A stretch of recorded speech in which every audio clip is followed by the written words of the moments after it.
An update on COVID, obviously a lot of water under the bridge since the last time we talked about that. I always like to start, why is that not advancing? There we go, that's better. I always like to start just by reminding us the history, which I think we're now actually coming up on 2 years ago. December 2019 were the first reports out of Wuhan province in China. And I like to go back to those initial times because historically and scientifically, we keep going back to try and figure out the origins of this pandemic, now known as COVID-19. The very first cases were actually reported in November, early December in China. And they were associated at the time with what's called a wet market. So a market which sells, live animals or freshly killed animals. And yet there are some suspicions, some conspiracy theories that perhaps there was a large animal research laboratory in Wuhan that might have been the origin of this. That theory, or I should say hypothesis, has been looked at extensively, and there is to date no credible evidence to suggest that that is so. However, I'm sure we have all heard the stories.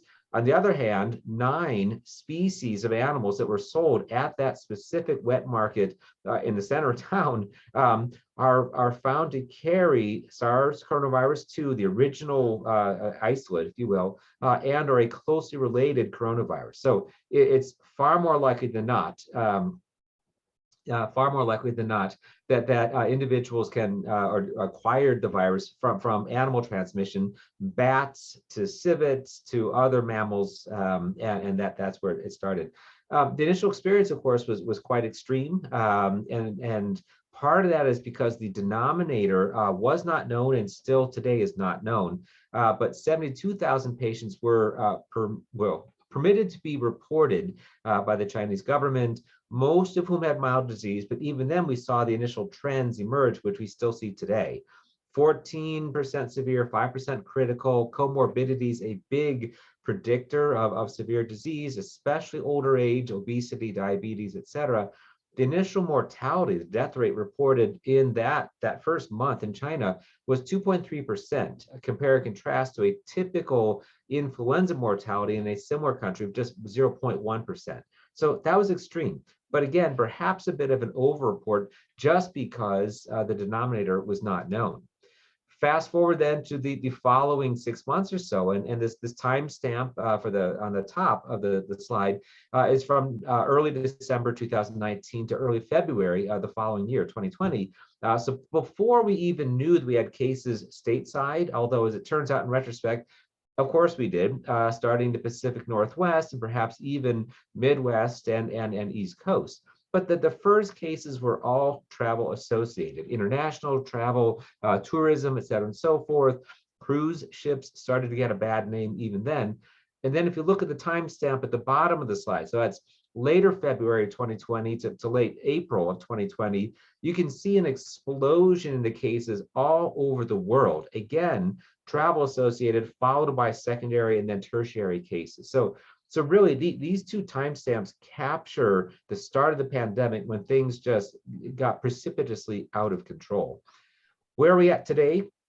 This data is from last night from the Johns Hopkins website. I'm sure many of you follow this as well. Worldwide, we're over 273 million total cases from the start of the pandemic and over 5.3 million dead. Here in the States, over 50.5 million cases total, and we eclipsed 800,000 a week ago in terms of deaths. And so we continue to escalate and continue to record record numbers as we still see Delta variant, and as we'll talk about in just a little bit, Omicron. Pediatric cases, which of course is my specific specialty, and of course of interest to many of us, over 7.1 million cases in the States, which accounts as a cumulative total for 17.2%. However, if you look week by week by week, and it's a difficult to read graph at the bottom, but each of those bars, the light blue is the adult cases per week, the dark blue part of the bar is pediatric cases. And with the Delta variant, so starting now, over several months ago, pediatric cases accounted for an increasing percentage of the total weekly caseload. And typically they're accounting for at least 20% some weeks as high as 30%. Most recently, and this data is through December 9th, it was, what is that, 23.6% of the cases. So kids are sort of proof positive that things have changed with COVID-19, i.e. they are getting sick, which they didn't seem to before, and more importantly, they are contagious. So secondary and tertiary cases within a family are occurring when a child brings the disease home from school, from a sporting event, from an after-school activity, et cetera. So keep that in mind when we start talking about interventions. Here is sort of a nice summary slide of what we're experiencing in this country and even worldwide in terms of COVID-19. Yes, believe it or not, most of the cases are still mild to even asymptomatic. We hear about the significant minority who have severe critical disease and are consuming an incredible ton of healthcare resources, to the point where we've all seen hospitals once again have shut down elective surgeries. We're overwhelmed. There's no beds. TMC, where I work, has anywhere from mid to high 70 patients each day who are COVID positive, another 15 to 20 who are just waiting on testing results. All the COVID units have been reactivated. The ventilators are in use, you name it. So what that then has as downstream effects are significant impacts on preventative healthcare. If people are either too sick to get out or unwilling to get out to go to routine healthcare visits, especially in kids, but also in other adults, then those other routine preventative interventions are not occurring. So deaths from trauma, deaths from atherosclerotic heart disease, deaths from smoking. I mean, all of these things are on the rise as well, all because patients are unable to access the daily to weekly interventions to help them understand how not to do those things. Mental health concerns, we were chatting before I started this talk, have been an incredible pandemic behind the pandemic for adults and for kids. I was sharing before, every single day in pediatrics wards and ICU here at TMC, we have at least one, if not several, new admissions, pediatric patients with suicide attempt. Thankfully not completed, but sometimes close to completion, suicidality, depression, anxiety, cutting, psychosis, you name it. And that's true on the adult side as well. And a lot of it has to do with the social distancing, and again, that lack of access to preventative healthcare. We will talk about long COVID or long haulers, which is another description of that. That also is a major impact on healthcare. And ongoing questions about transmission, from whom to whom, impact of vaccines, impact of boosters. This is a shifting target, and I'll try and capture at least current status as we stand. And along with that are on again, off again, on again, off again, back to society, away from society, school, social events, sporting events, on and off. And of course, all of the centers are on the impact of the variants. So what are the variants? Where are we at today? And you can see at the top of the slide are the variants of concern, so named by World Health Organization and backed up by CDC as a variant which has health impact on more than just a single civilization, but several countries, with additional impact on health specific to that variant. That's in contrast to variant of interest, which may emerge in a country or a continent, and yet not have a huge additional burden or impact on health in that region. So the variants of concern, and I think these will all look very familiar to us, starting with the first one, the B.1.1.7, originating in the United Kingdom, named Alpha variant, followed by a sort of a brief burst from South Africa, the B.1.351, the Beta variant. Then, of course, the one we're currently experiencing, initially described in India, the B.1.617.2, because there were 3 subvariants of the 617. The .2 is the one we have right now, the Delta variant, and has had incredibly huge bursts of disease, morbidity, mortality in various countries. And then it lasts for about 2 months and goes away. Unfortunately, in the States, it has not gone away. So we're now a good 5-6 months into our Delta variant surge, and we're still seeing climbing numbers in a good third of the states in this country, including Arizona. The P1 or the Gamma variant has been hanging out in Brazil and South America since the start of the pandemic. And thankfully, it hasn't really escaped significantly into other parts of the world, but it's causing a whole bunch of mortality and morbidity in that region of the country. And then, of course, the B11529, the Omicron variant, our newest one, originally described in South Africa and neighboring Botswana almost simultaneously. And we'll talk more about that one, of course. The variants of interest, these are ones that are monitored by the WHO, by the CDC, by other health organizations around the world, just to see if they may escape their geographic confines and create more disease.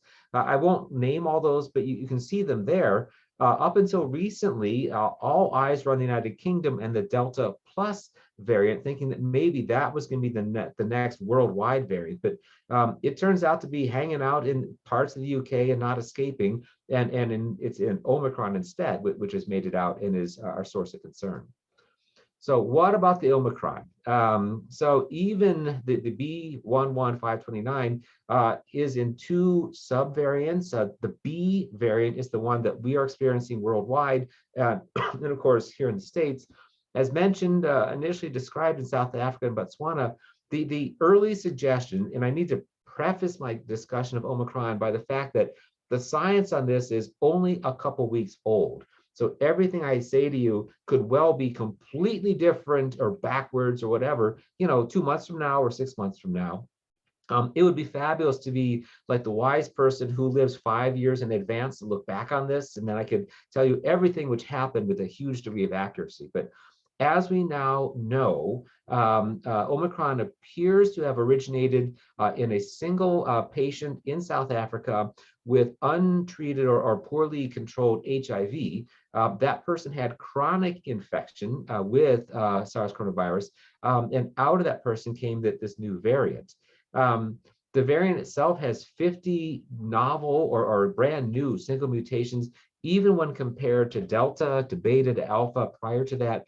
30 of those mutations affect the spike protein, and 10 of those spike protein mutations specifically affect the active binding site.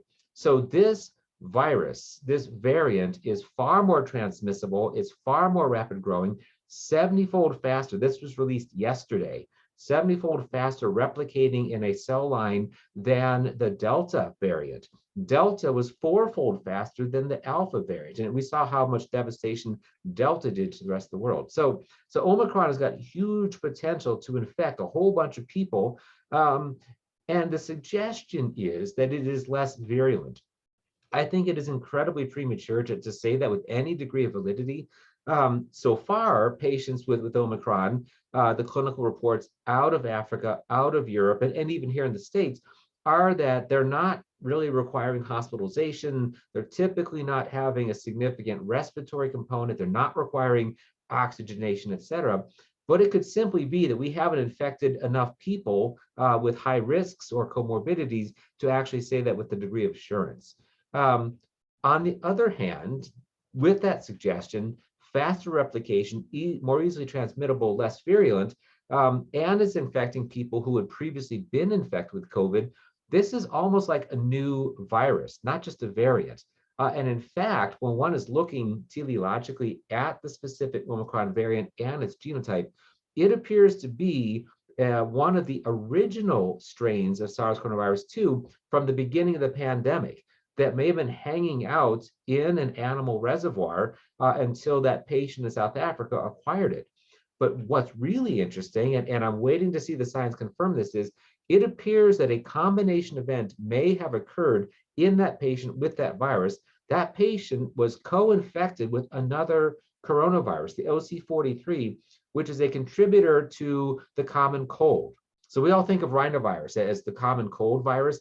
Actually, it's rhino and coronavirus OC43, to the point where our respiratory panels, which are PCR-based, will report these out as a single line, rhino/entero, coronavirus is an enterovirus, as the cause of a simple URI, simple upper respiratory infection.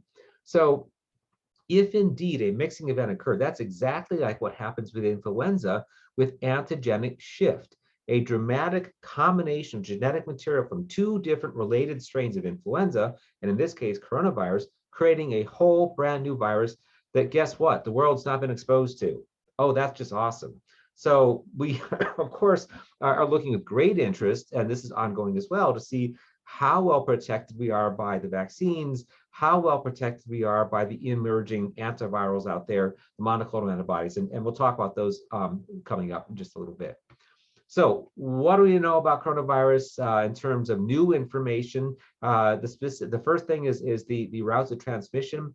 The last time we talked, there was just preliminary evidence that SARS coronavirus 2 transmitted by more than just droplets, the large droplets. Now we can say with a huge degree of assurance that there's at least a 30% transmission risk via small aerosol droplets, the ones which persist in the air for well more than 3 to 6 meters and can last in the air for minutes to even up to an hour or so.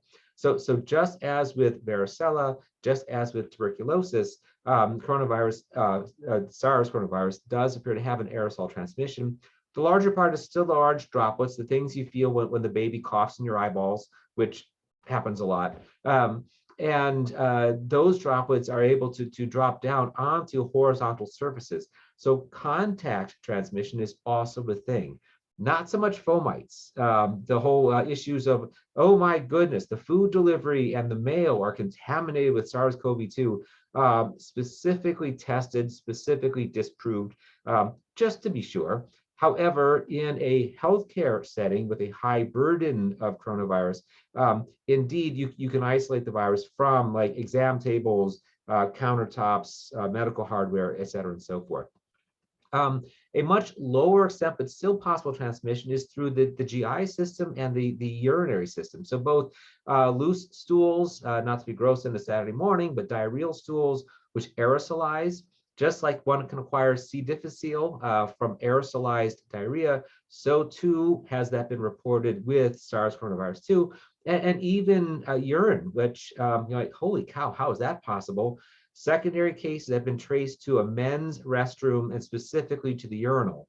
So some degree of aerosolization, apparently of urine, I guess somebody who's not hitting the mark, has been shown to transmit SARS coronavirus 2 through that way.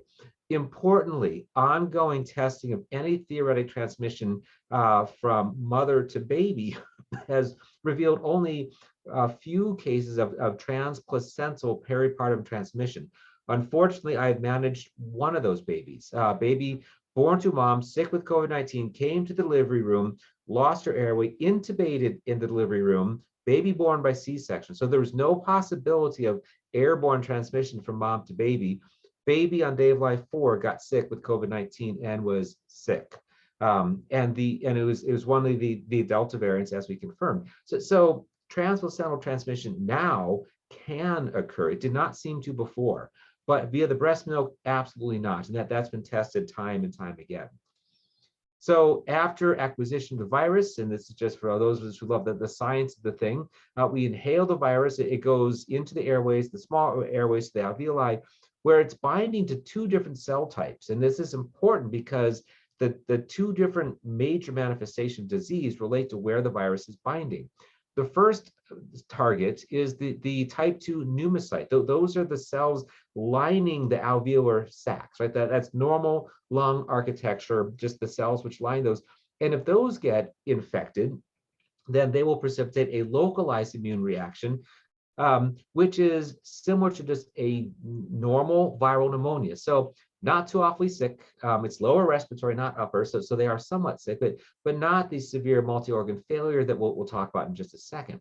However, the other target are the macrophages, a component of the immune system. And this hyper stimulates the macrophages, which present that antigen and creates a hyperimmune response. These are the patients who come in and rapidly are intubated on blood pressure support, multi-organ failure, and death. So 2 elements of COVID-19, really depending on what mixture of targets are actually hit by the inhaled virus. So this is sort of the summary slide of the clinical manifestations prior to Omicron, and I'll show you the differences in just a second with Omicron.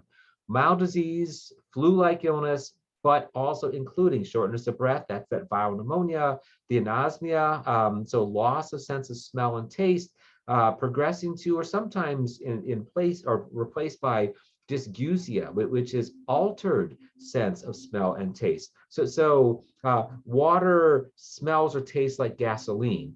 Eggs taste like something horrible. The kids that I've treated all say that specific foods taste like death. I mean, that's quite a descriptive, right? And my eggs that I tried to eat this morning tasted like death. What do you mean by that? What they're referring to is that sort of sense or smell of decay, of rotting flesh. If anybody's ever discovered like a partially decomposed, mouse in their garage, or that lizard underneath the armchair, that's what they're referring to, and it smells horrible. So huge surprise, people even with mild COVID-19 are losing weight because they can't eat. The sick ones they're actually being admitted for rehydration because they can't drink.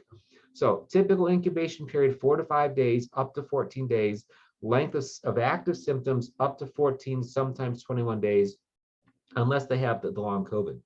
Those presenting with the hyperimmune or the severe disease with COVID-19 are coming in already with the respiratory failure. It's typically a high cardiac output or a warm shock, multi-organ failure. They're the ones who have the coagulopathies, the thromboses, the pulmonary emboli, and they're the ones who are requiring lots and lots of hospital resources. Risks for hospitalization with the Delta variant and even prior were the other comorbidities. So older ages or extremes of age, obesity, so greater than the 85th percentile for BMI, presence of cardiopulmonary disease, of diabetes, of immunodeficiency, of prior clotting disorders. I mean, very, very typical things. However, as we now look into evolution of the Delta variant and also Omicron, now the patients admitted are young adults, not necessarily with comorbidities, but just they're the ones who are having the greater risk of exposure. They're the ones going to the sporting events, the bars, the dance clubs, the gyms, you name it. And it's just simply a matter of the number of people at risk for exposure. You isolate that specific age population, regardless of how healthy they may or may not be. They're the ones who are going to get infected and then hospitalized. So that was for Delta variant, which is still the near absolute majority of cases in Arizona. Although we, of course, are now starting to see Omicron cases, that the first several have been confirmed here in Pima County. Yeah, it was going to happen. But the Omicron ones are presenting with much more of what we think of as the common cold.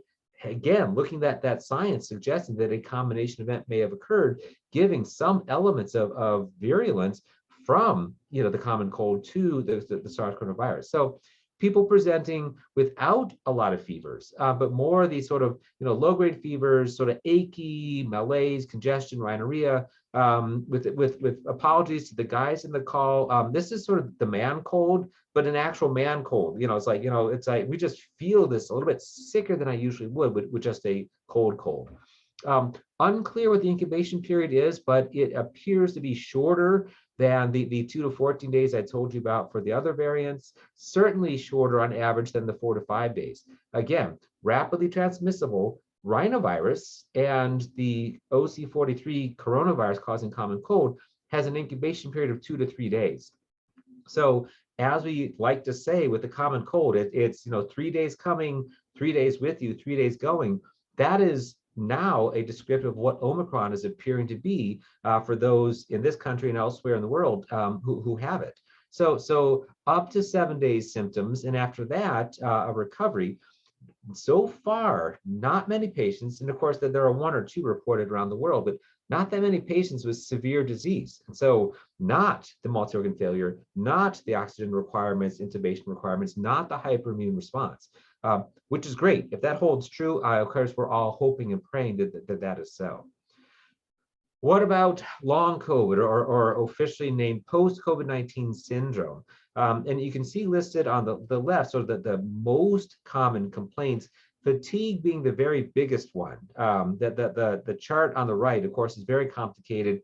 And I only put it there to suggest that every organ system, every possible source of symptomatology has been reported with long COVID survivors. But the very most prominent ones are still the fatigue, which is life limiting. But we're not talking just like, I feel kind of achy and tired in the morning. This is the, I cannot get out of bed to go to work or to school or to make food for myself or to go to the bathroom. And I've talked with numerous, both adult and pediatric long COVID survivors who just tell very striking tales of just how overwhelmingly tired they are. And honestly, like they have to have people bring food to them because they cannot get out of bed.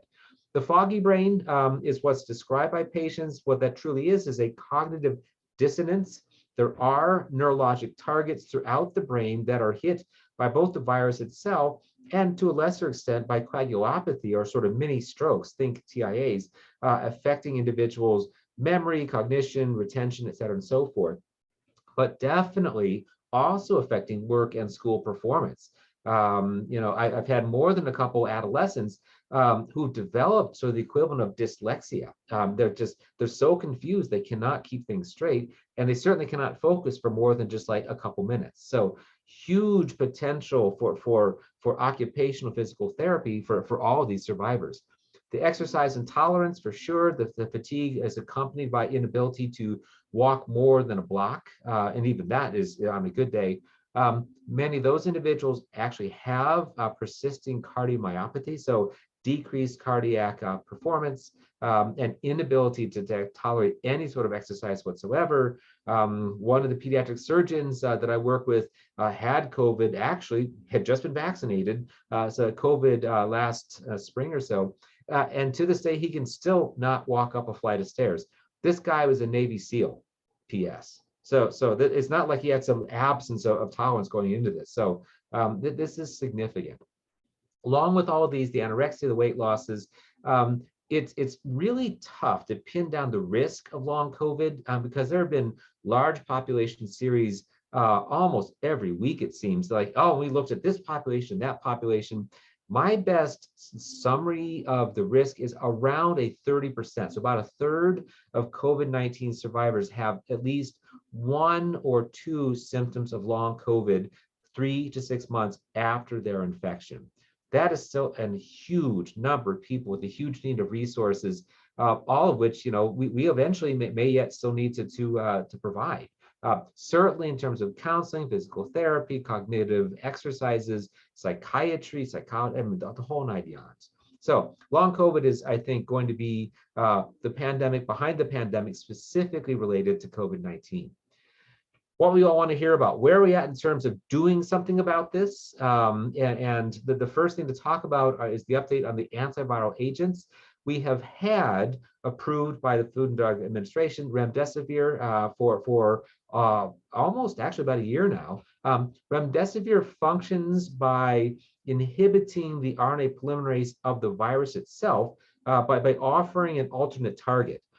Anybody who has worked with patients who have HIV or HIV/AIDS, the remdesivir's closest association is with a non-nucleoside reverse transcriptase inhibitor. So it prevents an alternate target to the RNA polymerase, which then gums up the works. The polymerase cannot transcribe the virus's genome, and so it cannot replicate itself. That has been safe. It's been somewhat effective for patients who are sick but not too sick, i.e., when they come in, if they are instantly like intubated on pressors, there's not any impact on mortality or hospital stay when starting remdesivir, versus the patients who come in on just nasal cannula oxygen or oxygen, which then escalates to sort of high flow nasal cannula oxygen. Those patients are showing decreases in their hospital stay, decreases in their mortality. So we pretty much are using remdesivir on every hospitalized pediatric patient who comes in on just oxygen. Molnupiravir, which is the Merck drug, that has FDA approval, waiting for it to be CDC approved. Molnupiravir is a little concerning. It also impacts on that RNA polymerase, the enzyme from the virus, but it does so by inducing genetic mutations, which sort of get that enzyme to not function as well. The problem is human beings have an RNA polymerase, which we rely on for growth of cells. Certainly, developing fetuses in utero need to have a very healthy, normal RNA polymerase so that they can continue to divide their cells, mitosis, and grow. So molnupiravir initially was reported to be 50% effective at preventing hospitalizations in severe COVID-19. However, as more data was acquired and submitted to FDA, that number dropped to 30%. So that's unfortunate. And there were significant scientific concerns about the use of molnupiravir in pregnant women and in young children. So it's been FDA approved, not yet licensed, I believe, by the CDC. It certainly is not yet available for use on the healthcare system. But it was a borderline approval. The FDA committee was almost a tie vote. In fact, they have an odd number to specifically avoid that. So one more voted in favor of approval, probably just out of desperation to have another thing to use with the patient with COVID-19. The exciting one coming down the pipeline is Paxlovid. That's the product name. It's a combination drug from Pfizer. And the two drugs, one is a completely novel protease inhibitor, and I've given you the scientific number or name of their PF 073-21332. That is combined with ritonavir, which is an HIV-based protease inhibitor. Those two together impact on SARS-CoV-2's ability to cleave protein structures for new viruses. So basically, it stops the viral replication cold within its first series of infected cells and prevents escalation of the disease. That therefore prevents the immune response to the SARS-CoV virus, and that has been reported to be, believe it or not, almost 91% effective at preventing hospitalization, severe disease, and it's an oral regimen done in the first 3 days of infection. That's huge. That is huge. And it also has been tested and found to be equally efficacious against the early Omicron patients, both in the lab as well as with mathematical modeling. So data has been provided to the FDA and the CDC as we speak. I think we can anticipate an emergency use authorization of Paxlovid sometime, hopefully in the next even couple weeks. Pfizer is already tooling up and already has millions of doses prepared in anticipation of using that drug in the very near future. Other stuff, I put this there just because other stuff is always talked about with a varying degree of science or fake science. To be fair, many of these interventions do have some scientific evidence for benefit, either predicted or suspected. Azithromycin was one of those. So an antibiotic used against a virus, not used against the virus specifically, but to address the inflammatory reaction, that hyperimmune component of COVID-19, just as we use azithromycin in patients with COPD, patients with cystic fibrosis who suffer from pulmonary inflammatory disease. The azithromycin is a way to sort of down-regulate that somewhat so they're not as sick.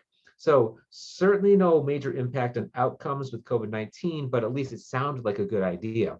The whole vitamin D, vitamin C, and zinc interventions, just as we do with other viral respiratory tract infections, especially rhinovirus, the thought was, well, gosh, doing emergency for the common cold is a really good thing. Unfortunately, each of those has been tested extensively in a controlled setting, and none of the three has been found to have any positive or negative impact on outcomes of COVID-19. However, individuals who are infected when they're already deficient in one of those, vitamins D, C, and zinc, do less well in terms of length of hospitalization and outcomes. So you could turn it around and say, okay, if one is leading a healthy life, is fairly normally replete with their levels of zinc and their vitamins, then they stand a much better chance of doing well should they then get COVID-19. But as a treatment intervention, not so useful. Very briefly, hydroxychloroquine, and now, of course, ivermectin, then antiparasitic, the so-called horse dewormer. Not fair, because ivermectin has great use in pediatrics and in adult medicine as an antiparasitic, but neither hydroxychloroquine or ivermectin has any benefit, unfortunately, against COVID-19. However, their structures, their pharmacokinetics and physiology of mechanism of action both suggest for both drugs that they could, in a laboratory setting, in a cell dish, both medications do decrease the infectivity of SARS-CoV-2 against its target cells in the Petri dish, unfortunately. But in human time, in population studies, and carefully controlled studies, no benefit whatsoever. And unfortunately, a whole bunch of toxicity related to both medications used at hypernormal amounts.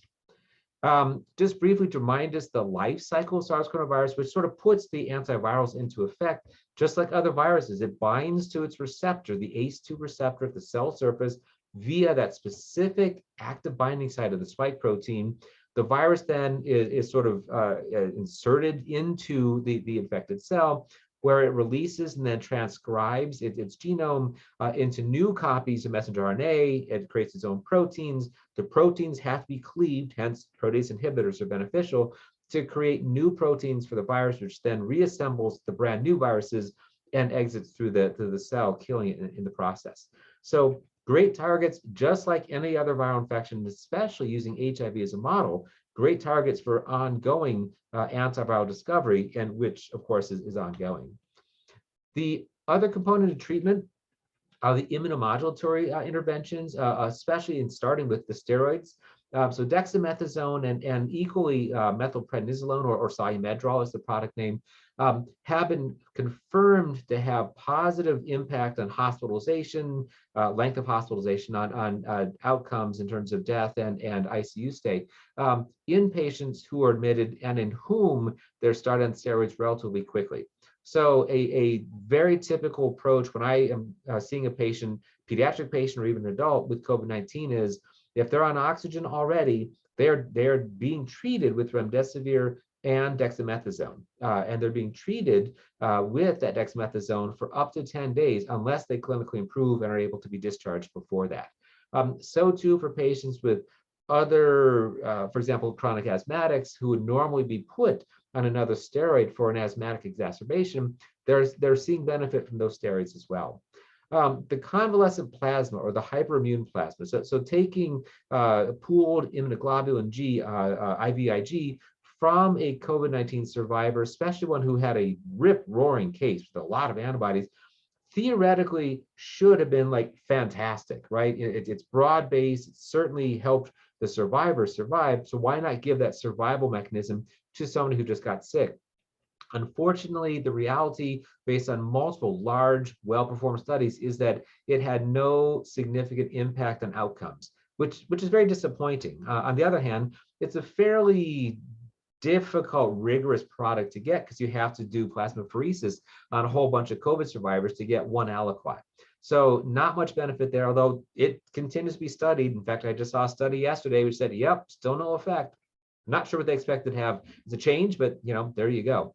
More importantly, though, the monoclonal antibodies. And so these are specific, Fab2 fragments directed at specific active binding site of the virus. So you're looking at the spike protein itself. They work especially when they're in a combination. So two different monoclonal antibodies working in partnership to coat that binding site, so the virus cannot bind to its targeted cell. And there are 3 products currently approved in the United States for emergency use authorization. I've listed them there. Those are the ones which are specifically directed at SARS-CoV-2. Unfortunately, all 3 are being tested against Omicron variant and found to have significant drop in efficacy to the point of not being protective. Early data. This may hopefully be, maybe they'll look at additional things in combination, but for right now, it appears that Omicron has evolved significantly and sufficiently to avoid the immune detection from the monoclonal antibody products. There are other monoclonal antibodies which are targeted at the immune component of COVID-19, and I've listed several there. Those are being utilized. They're being utilized especially in the sicker the patients, especially the one that I bolded there, tocilizumab, which is an anti-interleukin 6 monoclonal antibody. It makes sense that if it's blocking further immune response to a severely infected person, that it'll block that hyperimmune interaction, which takes out the various organ systems and makes those patients so very, very sick. Similarly, baricitinib, which is a Janus kinase inhibitor, works by the same mechanism. So, of course, the best treatment is prevention, and this brings us to the vaccines and the updates here. Presumably, none of these are new or unknown to anybody on the call, but just brief updates with where we sit for the indications for them. So the very first and most effective category of vaccines against SARS-CoV-2 are the mRNA vaccines. Moderna and Pfizer are the two products worldwide. Both Moderna and Pfizer are licensed for use in the United States. Pfizer has an unrestricted licensure through the FDA and the CDC. Moderna is close and has submitted its data. Pfizer is now approved either formally or by emergency use authorization down to age 5, and it is being tested yet further in younger ages. More about that in just a second. Moderna is approved formally for age 18 and up. On the other hand, booster doses of both Moderna and Pfizer are approved for age 16 and up. So FDA kind of did a little end run there to get that lower age cutoff for Moderna, which I'm sure they're not unhappy about. But both vaccines work incredibly well, especially after a booster.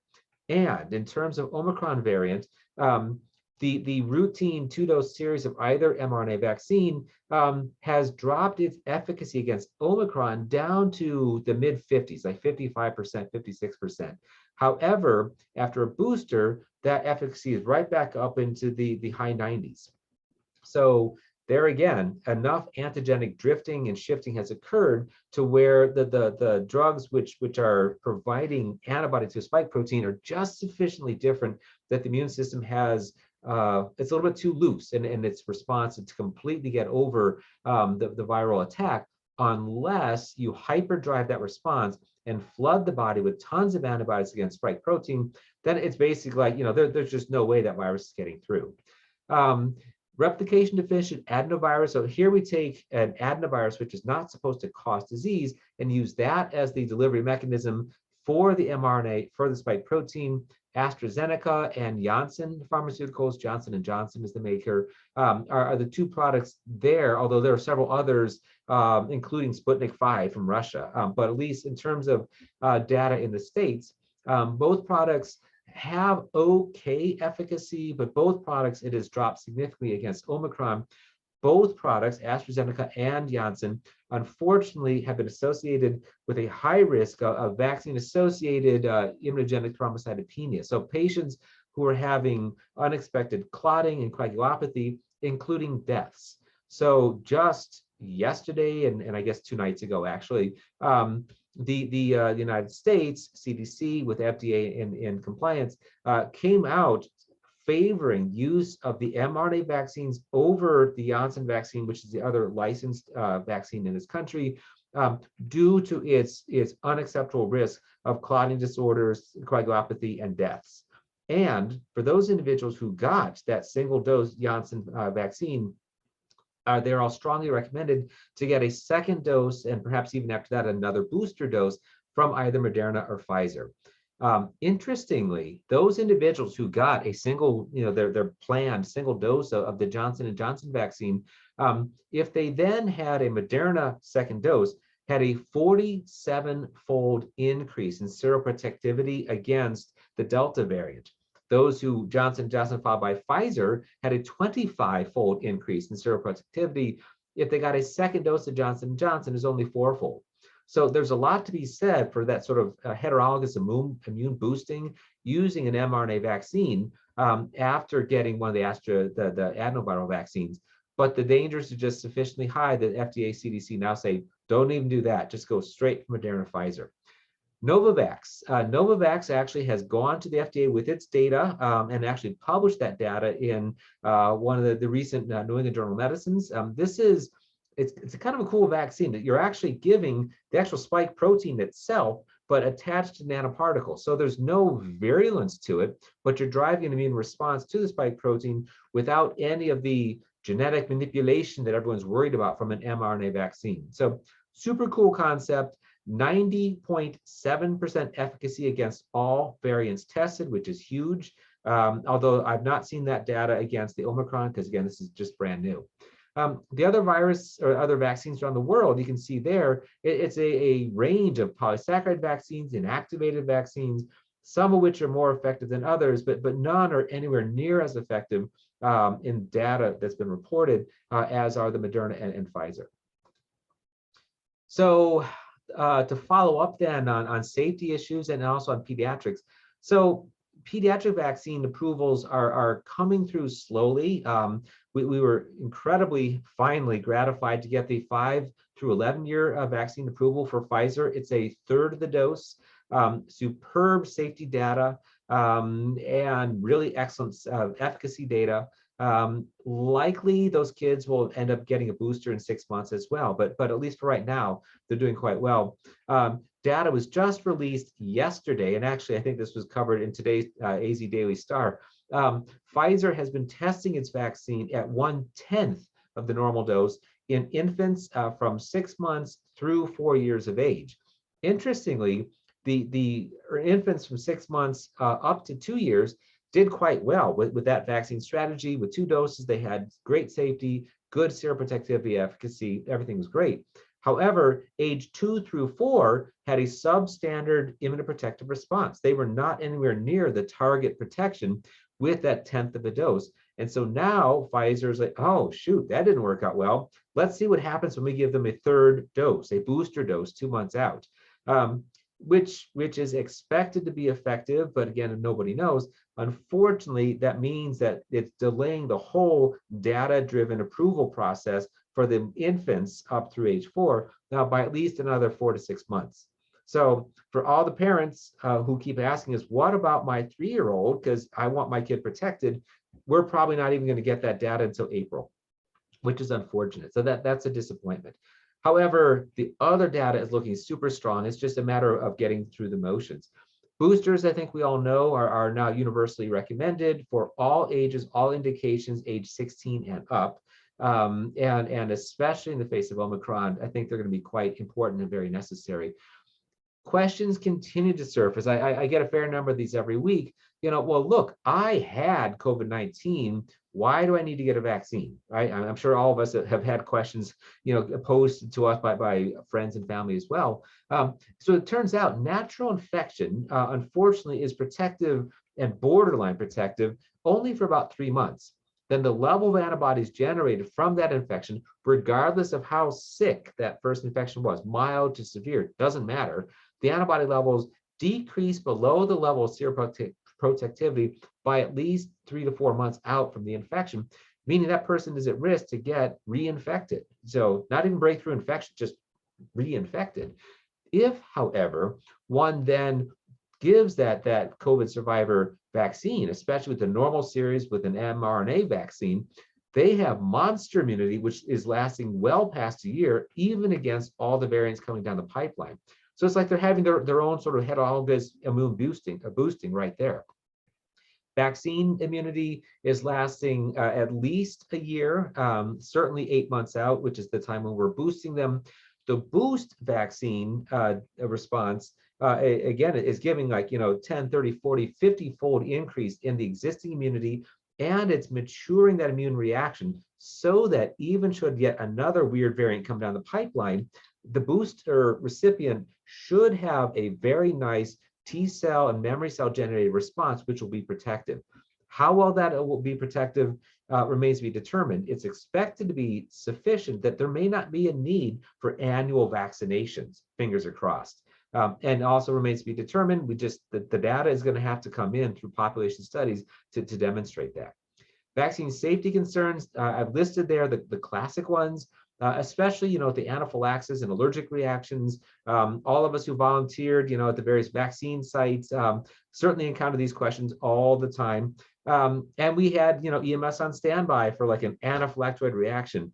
I did not personally witness a single one. As it turns out, there are very few true allergic reactions.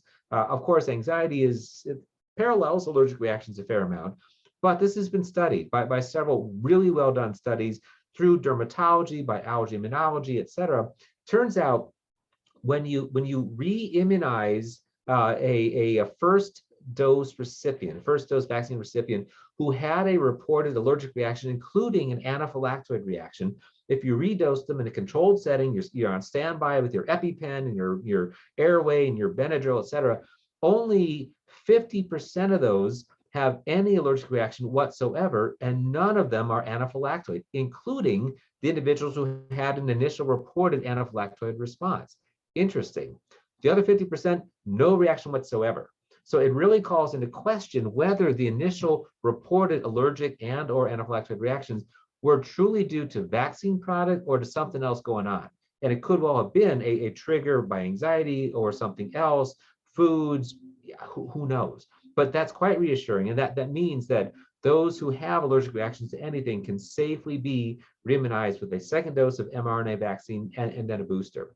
Similarly, the concern for neurologic effects, Guillain-Barré, Bell's palsy, facial palsies, all those have been reported because the vaccines are under intense scrutiny. But when one looks at the reports of those effects compared to the normal background noise, the number who have those diseases for any reason at any point in this country, the number related to the vaccine far is less than those normally seen. So that there's no causative effect by the numbers that can be determined. Pregnancy and nursing tested extensively with the mRNA vaccines, no impact on the fetus, no impact on fertility, no impact on ability to conceive, no impact on anything other than giving the baby a really great protection and keeping mom alive. COVID-19 in pregnant women is deadly. I've unfortunately cared for babies from moms who expired in the delivery room with COVID-19. So it is a bad thing. The vaccines, however, totally safe, very protective. And then the babies are born with transplacental antibodies. And if they're nursing, if they're breastfeeding, they're getting super immunity from the immunoglobulin A, which is secretory. So safety concerns have been examined extensively. The American College of Obstetrics and Gynecology has completely signed off on supporting mRNA vaccines for all pregnant women. The thrombotic events are with the adenovirus vectored vaccines, so AstraZeneca and Johnson & Johnson. We talked about those. Myocarditis, I think, is perhaps the hottest topic because it does appear that there is, and there is a post-vaccine myocarditis, which has been suggested, especially in young adult men more than women, but in both genders, and seen with both mRNA vaccines. The initial studies were actually performed in small case series and in U.S. Army recruits that are going through basic training and had their vaccines. Everyone with a vaccine-associated myocarditis had a great outcome. Mild disease, no persisting cardiac impact, no impact on exercise tolerance. They were treated with just non-steroidal like ibuprofen and did well. I've managed a couple of these patients in hospital. They're in house maybe for 24 hours for observation with slight ST changes and a elevation of their troponins, but they all respond to ibuprofen. They go home the next day and they're fine. Contrast that, however, to myocarditis and other cardiac disease from COVID itself. And it turns out there's a unique immunologic mechanism driven by not just the spike protein, but other components of COVID, the SARS coronavirus, which specifically targets cardiac myocytes, the muscle cells, which are important for contractility and signal generation. So COVID-19 is a source of significant cardiomyopathy, myocarditis, AFib, other tachyarrhythmias, including asystole. So that's a very big bad thing versus the rare events of myocarditis and AFib reported in vaccine recipients, all of whom have a very mild outcome. So the relative risks, and this has been looked at by population studies, there is a 1,000 log difference in incidence or risk of myocarditis of any sort post-vaccine compared to COVID-19, the actual disease. So what happens in the future? Where are we going? And fingers crossed that the Omicron will continue to be not all that severe in terms of virulence, but again, we just have to wait and see what's going to happen. The biggest concern, of course, are the population of patients who are still yet unvaccinated or unvaccinatable. So especially the younger school kids. Historically, SARS coronavirus 2 was not a major risk to children, but that has changed. They are now getting sick. They're now getting hospitalized. It was initially thought that children were not a major source of infectivity, bringing the virus home from school activities, et cetera, and so forth. That has now changed. I've given you the data up there from the very first study from South Korea, where kids up to, through 9 years of age were only 5% infected at home. That was fantastic. Unfortunately, that's changed, and they're just as effective, actually even more effective than our young adults and older adults in a home setting. So today, kids are a major source of virus transmission. Today, kids absolutely need to be vaccinated to try and prevent that transmission from occurring. We're in the same situation that we typically are every year with the flu pandemic. Kids bring it home, parents get sick, parents take it to the workplace, and that just propagates throughout the community. Brand new over the last 24 hours is the new intervention called Test to Stay. This is aimed at schools that have an exposure in the school setting or perhaps elsewhere. So any child exposed to a known COVID case, especially in the classroom or perhaps at home, so long as they're asymptomatic and wearing a mask, can come to school so long as they're testing negative each day. So testing negative to be able to stay in school. It's a way to keep the kids in actual school versus all the challenges of virtual education, which of course I'm sure we all know and adore. Masking in the school setting, of course, would be a fabulous, cheap, safe way to prevent transmission.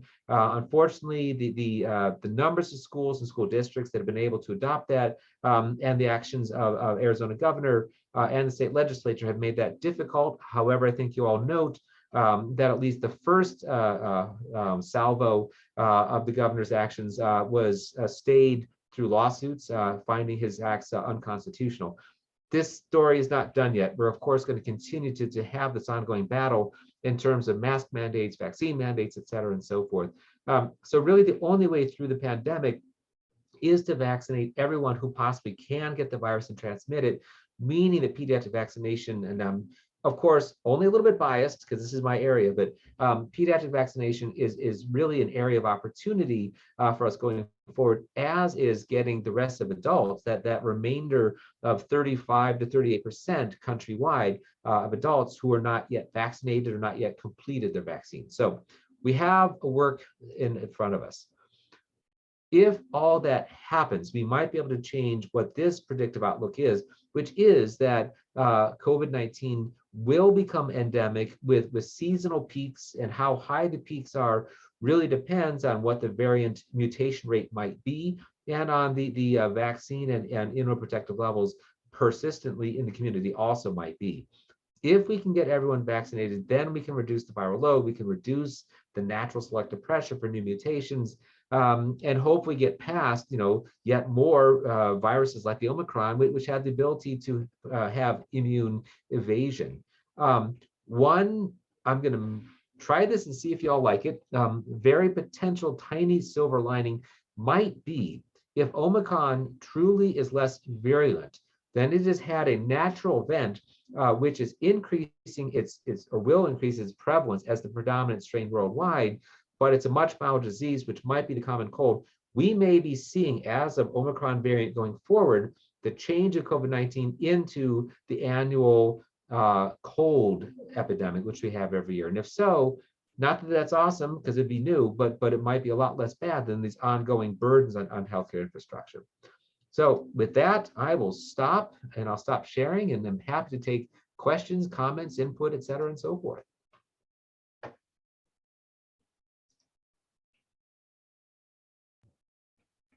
Thank you, Dr. Elliott. We did have one question early on through chat, and that was, see if I can pull it up here.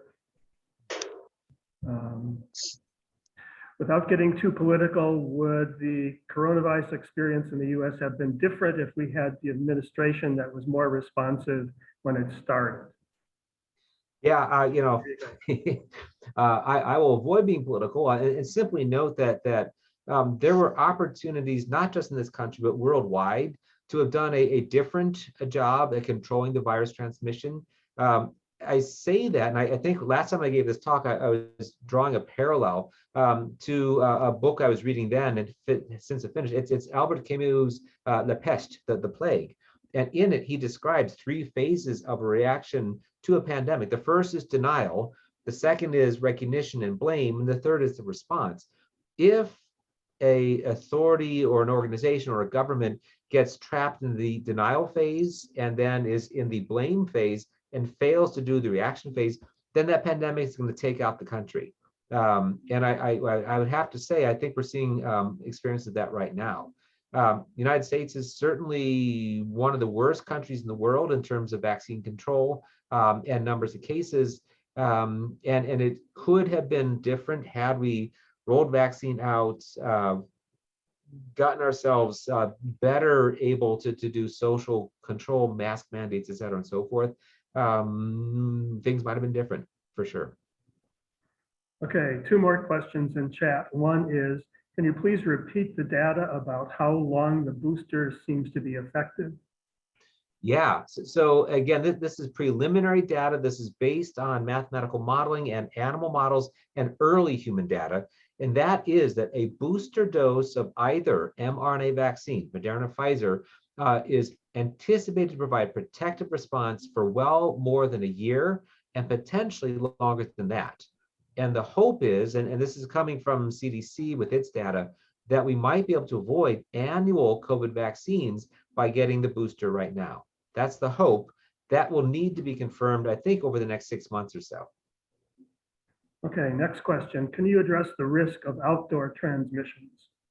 Yeah, so as with any sort of viral dynamics, the risk of transmission outdoors, which is obviously a much larger circulating volume and also breeze and wind shifting, the risk outdoors is far, far, far, far less. Unless you are within 3 feet of somebody, just because then it's more likely to get the droplet transmission. So to this point, and I think CDC still has adopted this, outdoor events, picnics, barbecues, family gatherings are felt to be far safer even without masks, unless you have individuals who, for whatever reason, are going to be super close together. Sporting events, I think, is one of the areas to sort of test that assumption. Because if you think about it, any sort of scrimmage line or close contact between sport, athletes would violate that 3-foot rule. And yet we're not seeing huge outbreaks related to the game itself, far more so to the workouts inside. So outdoor events and transmission of virus still appear to be safer.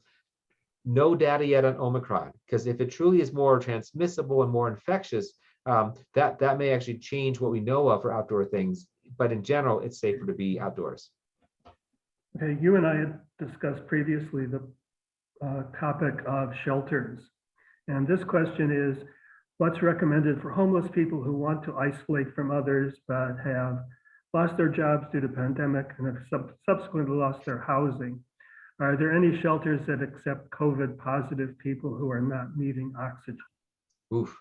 I don't know if there are shelters accepting that. I know that is being proposed in larger urban environments. San Francisco is a great model for that. They're actually creating COVID or homeless hotels to actually house those individuals in individual rooms, cohorting within families, but in much smaller structures to avoid that sort of large inside exposure rate, which occurs in like a gymnasium or a large rec center. So does anybody know about resources in Pima County? I'm afraid I don't. Yeah. He's trying to unmute. No, but we'll pursue that with the health department and see if we can get a response that we'll post. Yeah, perfect. Perfect. Okay, next question is, if someone got the Delta virus before they got a booster, how long after infection should they wait before getting their booster?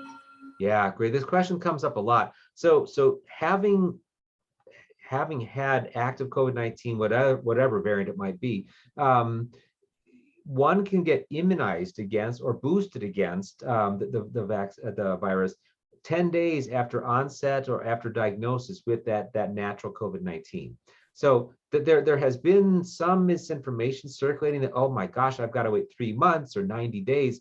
That's only if the individual received a monoclonal antibody intervention as part of their treatment for that natural COVID-19.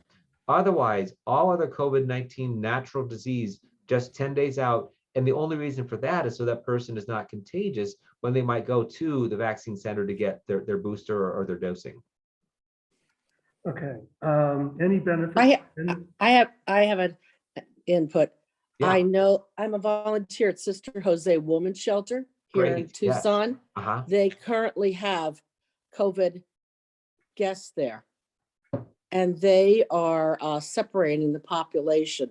They've had, and some of them have been transported to El Rio for IV therapy. But I know that the women's shelter there does have COVID positive women, and they are trying to separate them from their regular population. Great. They, with their increase in beds to 40 beds now, they are not receiving any new overnight shelter people, and I think their population has gone down. But I know for sure, because I volunteer there every Friday, they do house COVID positive patients. They were sending them out to these hotels that you are talking about, but there are no beds available at these COVID hotel-like shelters. Okay. That's great information. Thank you. So Sister Jose's, that's fantastic. Okay, next question was any benefit to N95 masks over cloth or paper masks most are using? Yeah. I mean, the mask, of course, the better the quality of the mask, the better the way it can protect against the aerosol droplets, not the large droplets. Probably the gold standard are the N95 masks. And certainly if one is spending more than 15 minutes in a high risk enclosure, i.e. air travel, a close knit community with infected people, the N95 is definitely indicated. I mean, I have mine, which I take when I round on patients all the time. The surgical loop masks or the tie-on masks, those filters, the paper filters, continue to be highly protective at both preventing droplet transmission and 60 to 70% effective at limiting inhalation of droplets. And so those remain sort of the next step, which is why in hospitals, everyone's wearing paper masks, the surgical masks. The cloth masks, some of them are really quite excellent, but of course there's incredibly variable quality control. Some are just like a simple layer of like spandex, which doesn't do a whole heck of a lot, especially if it gets saturated. Versus, certainly friends of mine who are seamstresses are knocking out these like, triple layer, like incredibly protective, but very comfortable and form-fitting masks. So it's all about how many layers of protection, how form-fitting is the mask, and is it worn properly as well. Okay, any other questions? I don't have anything else in chat right now. I have a question. Yeah. So could you speak a little bit more about what the current thinking is on transmission from surfaces, and that's in the community, not in the hospital. So, when we first started this, we were sanitizing our groceries and quarantining our mail. Is that pretty much not necessary anymore? Yeah, thanks, Carol. Yeah, that is not necessary anymore. So inanimate surfaces such as the mail, food, countertops, that sort of thing, have been studied extensively and not found to be a source of transmission of the virus whatsoever. Even if one looks at viral dynamics in a test scenario, like the idealized, I'll say kitchen, just because that's where a lot of us worry about it. The virus survivability is measured in less than minutes, certainly not hours. If a large droplet were to rest on that countertop. So very much like what has been demonstrated with HIV, once that body fluid dries out, which occurs again in minutes or so, that virus desiccates. It's no longer infectious. So we're good in terms of the mail. We're good in terms of the food products. Thank you. Yeah, thank you.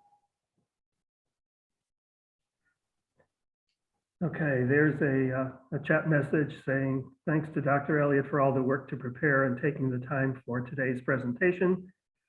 I'll echo that, I'm sure. Thank you again. And next question is, how many children in Tucson have died from COVID-19? Oh boy. Well, so the Arizona Childhood Fatality Report, I'm not part of that task force, but I advise them. For the preceding year up to whenever they cut off, we had 49 fatalities in Arizona, which were COVID related.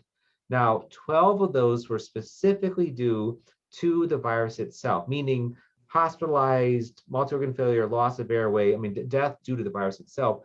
The remaining were all related to the pandemic, but a lot of those were trauma due to motor vehicle accidents, like distracted driver, death due to a completed suicide, drug use, intoxication, that sort of thing. Of the deaths that were specifically caused by the virus itself, they were 100% of them in rural outlying communities that had decreased access to healthcare, including counties here in southern Arizona.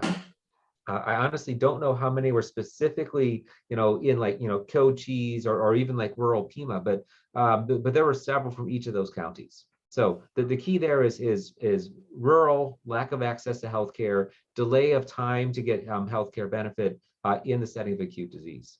Interestingly, none of the 12 had underlying comorbidities or major health indications to cause that fatality. They were all supposedly otherwise healthy. That surprised me, but they were all healthy kids that just didn't get seen fast enough.